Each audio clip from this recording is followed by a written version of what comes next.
Hey,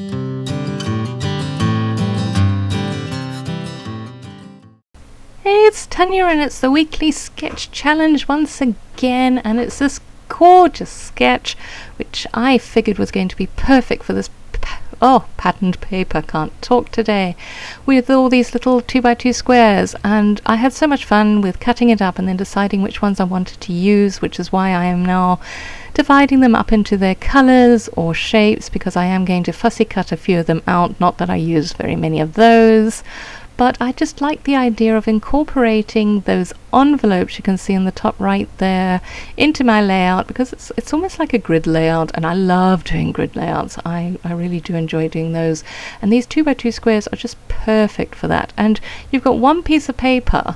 If you had that one piece of paper and a white cardstock background, I mean, my gosh, you can end up with loads of layouts, because it's just so versatile, and there's so many of those little 2x2 squares.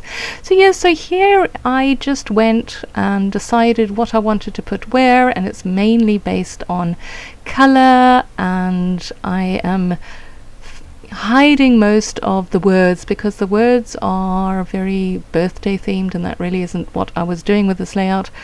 So I'm trying to get the pattern on those little pieces of paper rather than the words, and I duly do all of this, and I get it into a wonderful thing, and then I decide maybe I want to put it onto that background paper that you can see there, and promptly forget how I had arranged it, so it does look a little differently. I don't know whether you would notice, but when I came to glue it all down, it is in a slightly different arrangement, because I wasn't bright enough to take a photograph of it before I decided to move everything.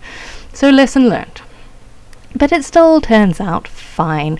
In fact, I really like how this layout turned out. In the beginning, I wasn't doing so well, and it wasn't coming together as well as I wanted it to, but in the end I like it. And I think that's what happens, doesn't it, in the process of creating. You see there, I moved it, and then they all went higgledy-piggledy, and yeah, live and learn, Tanya, live and learn. So yeah, what I was saying with the creative process is, I think it really does, obviously it matters what frame of mind you're in, and sometimes we force things and we really shouldn't. And I think it was in my previous layout I mentioned about just stepping away for a while, and then you come back and you're a bit fresher, and then, you know, the ideas come to you more easily. And oh my gosh, don't do this.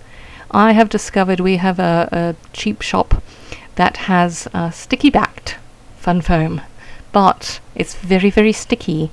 So rather cut it and then put your photograph on it than do what I'm doing, because it drove me nuts trying to get it not sticking out so you could see some pink bits at the side. But yeah, and I'm sure it's probably not archivally safe, but that isn't really an issue of mine. I'm sure that if my layouts fall apart in 100 years' time, it's not going to be a major train smash in anybody's minds. So yes, so I have now gone all around, and I've got all my little squares down, and then I'm getting these gorgeous exclusive acetate leaves that were designed by Kimberly. They really are beautiful. The one thing I will say though is try to think up interesting ways of gluing them down, because I tried ATG and that showed through, and if you put the Tombow glue down, Tombow Monomulti glue, that also kind of shows through. So yeah, it's interesting to try and glue them down in a way that, you know, they don't show the glue through. But what I did is because most of them are tucked behind those pieces of paper, I just glued the stems, and so there's very little that shows through. So that is one way of doing it.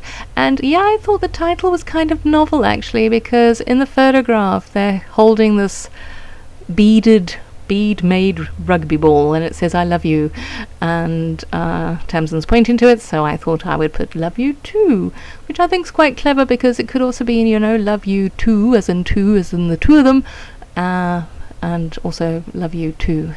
Yeah, I'm very nerdy like that, and I like wordplay and interesting titles and funny things, so it tickled my funny bone, it did. So yeah, as you can see there, I'm now getting more of those leaves dotted around, and now the layout is starting to come together more to my liking, and I'm starting to feel good about things, which is a great segue into telling you how you can win that $10 coupon code to the Hip Kit Club online store. As you will know by now, these are the weekly sketch challenges, and as in the name, they are held every week, and on a Friday the new challenge is posted, and the sketches there and the layouts that the design team members have come up with are all there for you to get inspiration from. We don't ask you to be members of the Kid Club. You can use your stash, you can use whatever you have on hand. All we ask is that it be based off of the sketch, and you post your layouts in the thread that is created in the Facebook forum on the Friday. So there you go, you should go and check it out. It's a lot of fun and we love seeing what you make. And yes, you could get that $10 coupon code just in time to purchase those December kits, which have been long time revealed, and I'm sure everybody's very excited about them because they are very holiday themed, as they should be for this time of year. And as I am recording this, I would have mentioned in my previous video, we are on holiday. Actually, we will have just got back. So I'm hoping to regale you with great stories of wildlife adventures in the Kruger National Park. And I do this a lot. I back my layouts, particularly if I use white cardstock or a cardstock background. I just find that it ties the whole layout together, and I used the same paper that I had cut the squares from because obviously the colors will coordinate, and it just brings it together, which I thought was quite a nice idea. And now I'm just dotting other bits around, some words, some enamel dots, just anything to give it a bit more colour and interest. And yeah, that's it. So hope to see you in the forum. Have a wonderful day, and we'll chat again soon. Bye bye.